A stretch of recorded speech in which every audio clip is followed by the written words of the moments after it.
लालची लोमड़ी की कहानी में यह है कि एक बार की बात है, एक जंगल में एक चालाक लोमड़ी रहा करती थी।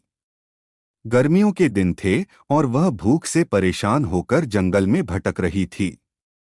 बहुत देर जंगल में भटकने के बाद लोमड़ी को एक खरगोश मिला। लेकिन खरगोश मिलने के बाद लोमड़ी ने खरगोश को खाने की बजाय उसे छोड़ दिया, क्योंकि वह इतना छोटा था कि उसे खाने से लोमड़ी का पेट कहाँ भरने वाला था।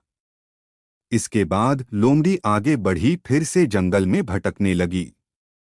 कुछ देर जंगल में भटकने के बाद भूखी लोमड़ी को एक हिरण डियर दिखा। हिरण को देखते ही लोमड़ी के मुंह में इसके बाद लोमड़ी आगे बढ़ी, फिर से जंगल में भटकने लगी।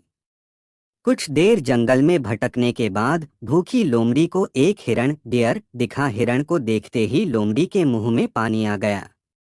लोमड़ी हिरण को पकड़ने के लिए उसके पीछे दौड़ने लगी। लोमड़ी ने अपनी पूरी ताकत से हिरण का पीछा किया, पर हिरण लोमड़ी की पकड़ में नहीं आया।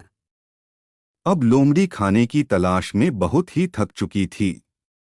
जब लोमड़ी के हाथ हिरन भी नहीं लगा तो लोमड़ी सोचने लगी कि इससे अच्छा होता वह छोटे से खरगोश को ही खा लेती जिसको उसने छोड़ा था। कुछ देर आराम करने के बाद लोमड़ी खरगोश को ढूंढने के लिए फिर से जंगल में भटकने लगी। जंगल में खरगोश को ढूंढते हुए लोमड़ी वहां पहुंची जहां उसने खरगोश रैबिट को देखा था। लेकिन लोमड़ी को वहां खरगोश नहीं दिखा।